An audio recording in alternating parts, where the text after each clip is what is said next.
Hey guys, today is October 4th, 2019. Today is a special day because it is my mother's birthday. She would have been turning 53 today. For those of you that don't know me, my mother passed December 1st, 2013. She and my dad have been together my entire life. Her last year of life, she and my dad were celebrating 27 years of being married. So this coming November, they will be celebrating 32 years of being married. My dad has not remarried. My dad is not looking to remarry. He said that my mom was the love of his life and that there's nobody else he would want. My dad and my mom are 11 years apart. They had my sister back in 1992. Then they had me 5 years later. It was just me and my sister. My mom babysat a lot of kids throughout her years, including my cousins, including her friends' kids. Like, she loved kids. She loved babies. My mom had the biggest heart ever.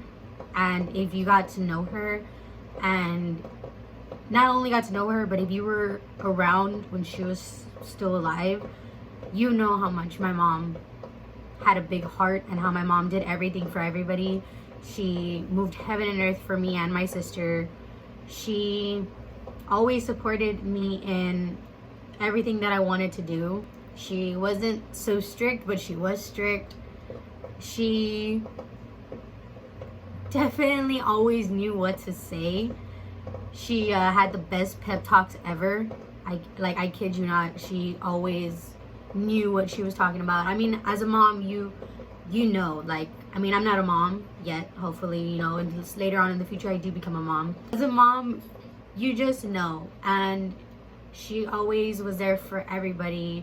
I want to say she raised about a good amount of kids, not including me and my sister. She brought everyone together. She really did go all out for Christmas, for Thanksgiving. My mom would cook every year for Thanksgiving. She would do almost everything by herself, and I can't stress enough how much she just loved giving. My mom would always cook more than not more than you're supposed to, but she would cook a lot because she would say, I would rather have leftovers than be short. Her cooking was the best, hands down. I miss her cooking so much. My favorite thing that she would always make would be her fideo and her enchiladas. She would always make me separate enchiladas cheese because I didn't eat meat enchiladas. I would only eat cheese. So she would make a separate batch just for me. And she would always make an extra batch of enchiladas for her, I guess you can call him godson, every time. And even if she wasn't making enchiladas, she would be like, I'm gonna make some because so-and-so wants them and I have to make them for him. So she would make them for him and she would go drop them off and he would be like, thank you so much, I love it, I love your enchiladas. Like, she would literally just make them just for him, and I'll be like, that's just how she was. And honestly, she was like, my mom was really funny. She would always, she'd be in like one room and my dad would be in the other room, and she would yell, viejo, or sometimes she would call him by his name, but not really. And then my dad would go and he'd be like, what happened or what? And she would be like, can you turn off the light? And they would just burst out laughing, and she would just think it was so funny. My mom, she was something else. She really was. One of my favorite stories I love to tell about her is this one time when I was a freshman. I was in a team and we had a competition in San Antonio. At the time, our wipers weren't working on our minivan that we had, and it was raining really bad on the way over there. And so my mom had to turn back around from the competition. You know, we were heading that way. We were going to compete and everything. And my mom had to turn back around because of the wipers, because it was raining super hard that they couldn't even see. And I remember telling her, okay, mom, like, that's okay. I understand. Like, it's fine. And she felt like, I don't know if I made her feel bad. I probably did. And that was my fault. But she's like, no, like, let's switch cars. So she came all the way home back to Donna. She got into our other vehicle and she told my dad, let's go right now to go see Misty. And my dad's like, oh no, it's already late. Like, we're not gonna see her perform. And my mom was like, dead serious. Either you take me or I'm gonna drive myself. And my mom does not know directions. So my dad knew, like, no, like, I'm gonna have to take her because she does not know where she's going. And I remember her telling him, let's go. I don't care if we're gonna miss everything. I want to be there for Mija. And little did I know she was going back. I didn't know any of this. I was competing. I was, it was already gonna be the end of the day. It was gonna be the awards. And we were all sitting there, on the floor as a team in the center of the gym with all the other teams, waiting for the awards to be called out. And I remember somebody tapping me on my shoulder. I don't remember who it was, but I remember them tapping on my shoulder and they told me to look. And I turned around and I looked and my mom's there on like the benches, and like there's a little rail in front of it, and she's there and she's just like super big smile on her face, waving hi. She's like, I made it.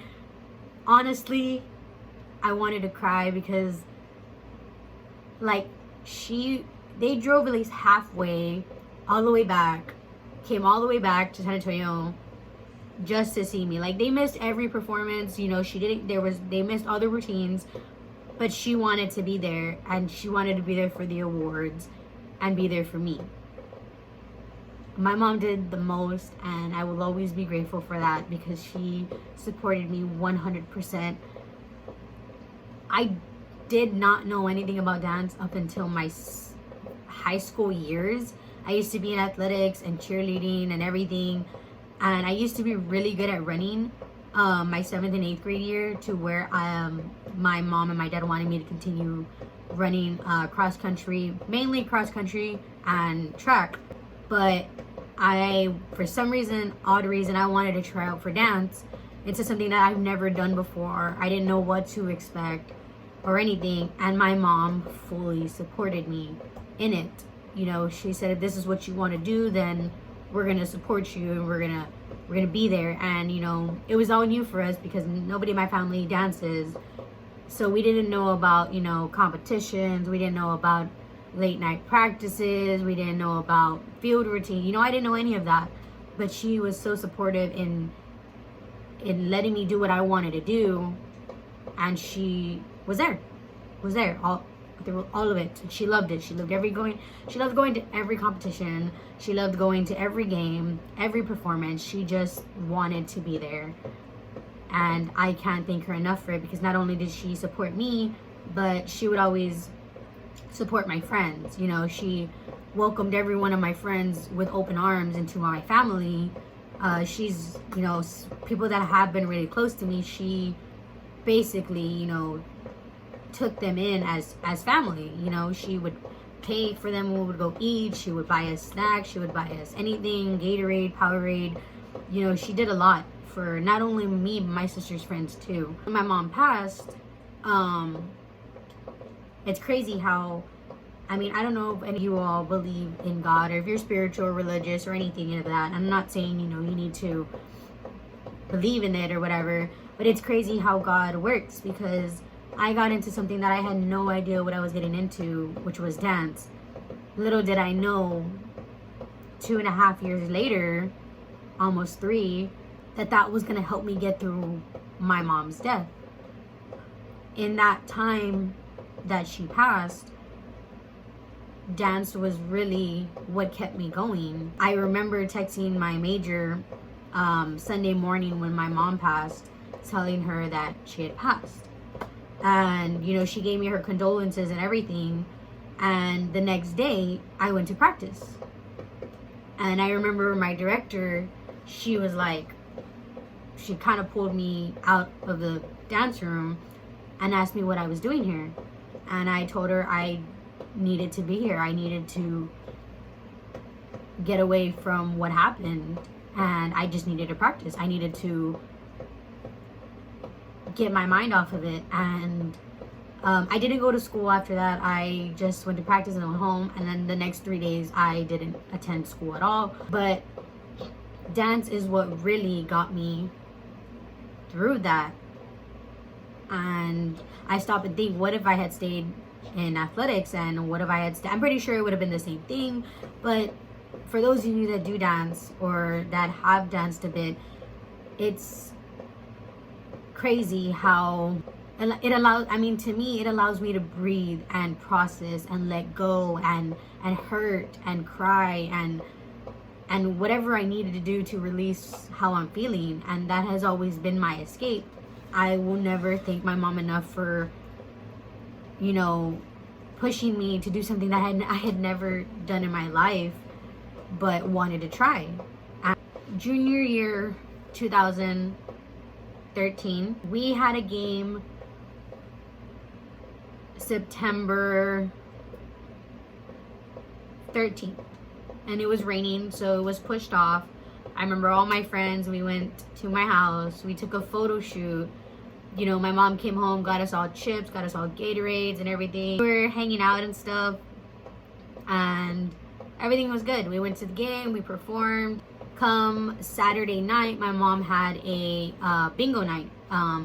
She always, lately around that time, she had them every Saturday night, and my whole family would come over. We would pull up plastic tables all over the kitchen, and everybody was playing. I kid you not, my cousins would come over and everything. It was like a thing that my mom made happen almost every weekend.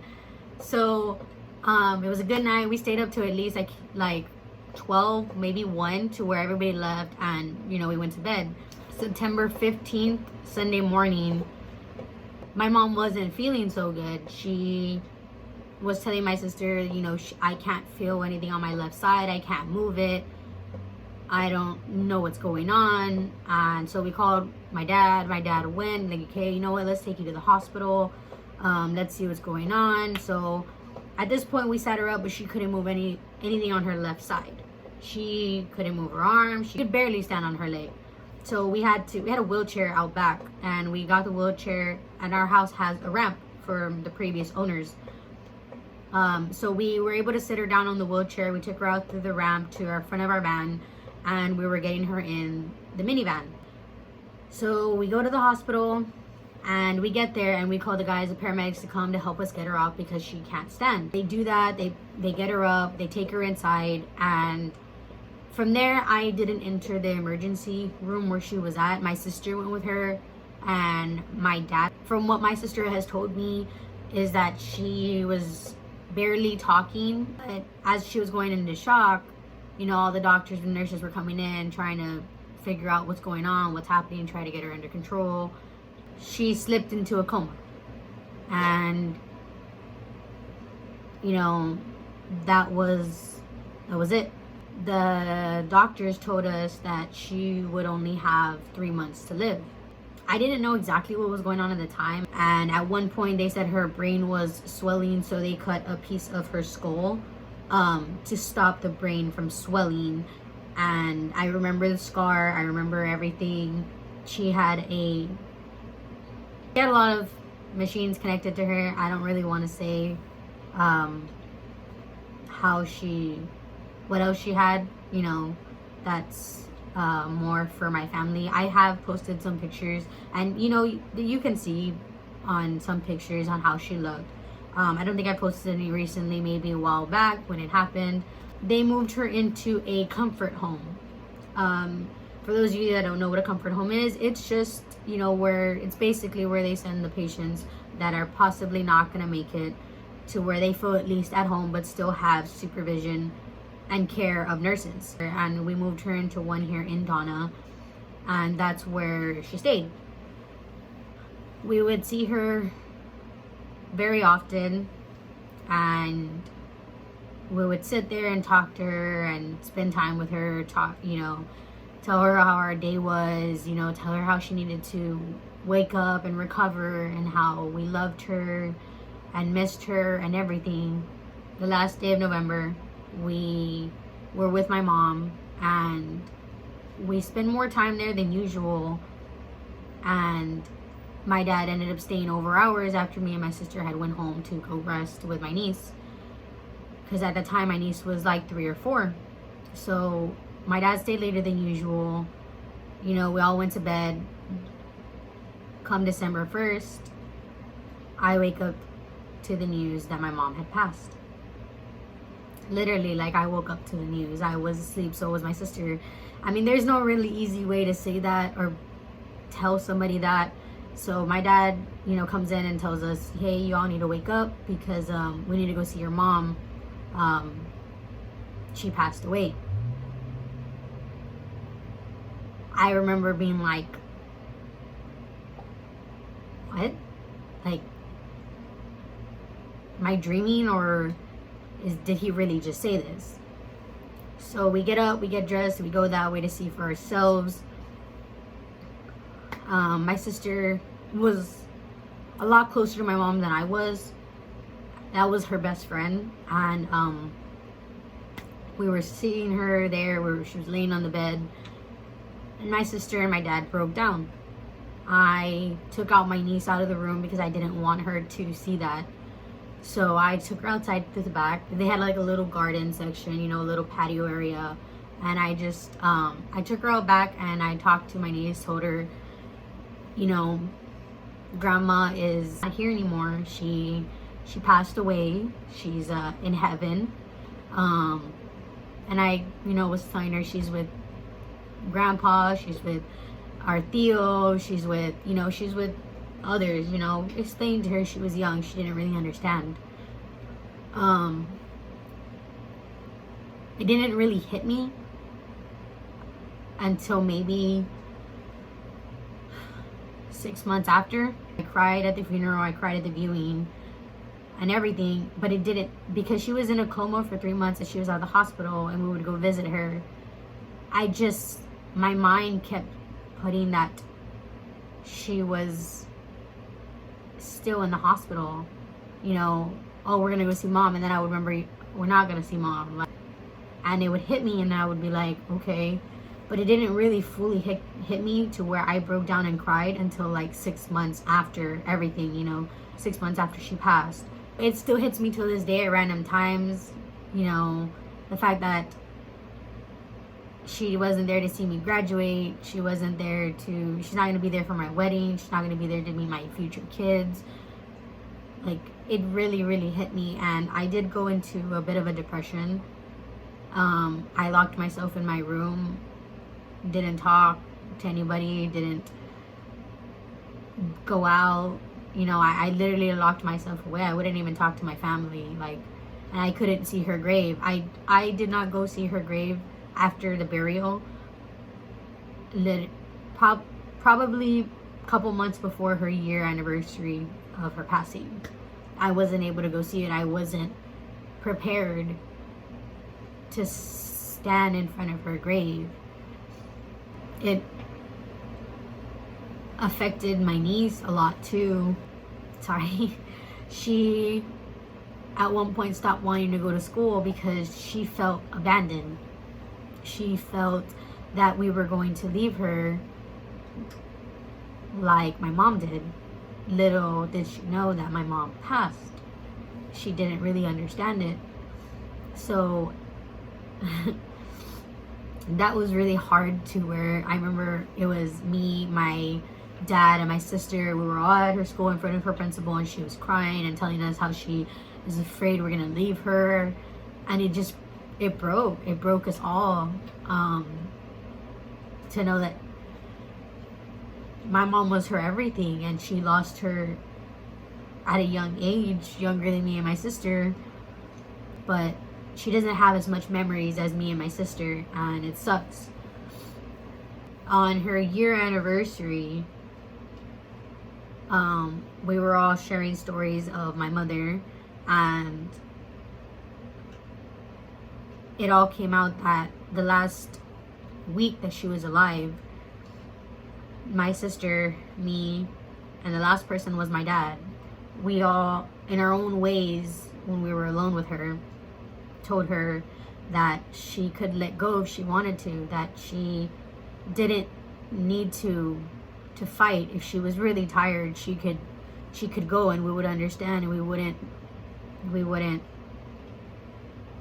be mad at her. She didn't deserve a lot of things that happened to her, and she was always in pain and everything. So, you know, we were telling her if she wanted to go, she could, that it was okay, you know. And the last person that told her that was my dad. He told her, I will take care of the girls. I will take care of them like I promised you I would. And as much as I don't want you to go, if you want to let go, you can. You can rest. And sure enough, that's overnight, towards the morning, that's when she passed away. And I feel like she needed to hear that from us, to let go. You know, I did at one point thought she was going to recover. You know, I saw her moving her hand and I got so excited. And I really thought that she was going to overcome this. You know, I had been searching that some people do overcome comas and everything. And I was praying that she would. And you know, she didn't. But I know that she's resting, and I hope that she's happy. I do believe in heaven. My mother was an inspiration to me and is an inspiration to me, and it sucks that she left this world so soon, but God works in mysterious ways, and we will never understand why he does what he does. That one day we will be reunited in the gates of heaven. You know, it wasn't a goodbye, it was a see you later. It's still hard every day. People tell you it gets easier within time. I can say that it probably doesn't. You know, sometimes to me, I have bad days where I'm bawling my eyes out from how much I miss her and how much I wish I could talk to her. Other days I'm laughing and telling her jokes and telling everybody how silly she was and how she would do crazy things. Like, it has its days. I would say that my mom lived her best life, especially in her last year of life.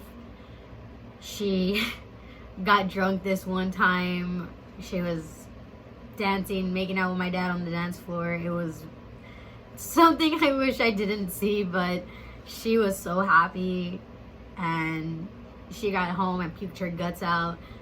Best night ever. I will always remember that. Remembering my mom, she never drank, you know, in front of me. As you know, I did see her drink a couple of times, but she never got drunk. She never did any of that in front of me, you know. And her last year of life, this one time we were at a graduation party and she got drunk, but she didn't believe it. She said that was not me. But she lived her life to the fullest. She loved every day like it was her last. She was a giving person. I want to say that she had a good life.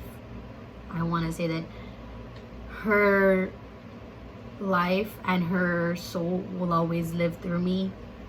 I can't wait to one day tell my kids stories about her and, you know, raise them how she raised me. So this video is dedicated to my mom. Happy birthday, Mom. I love you so much. I miss you, and if I could bring you back, I would. No doubt about it. I hope you're seeing this. I hope you're watching me every day. I hope you're helping me choose right from wrong. Thank you guys for watching this video and tuning in to a little bit about my mom. Yeah. Thank you guys. Thank you for watching.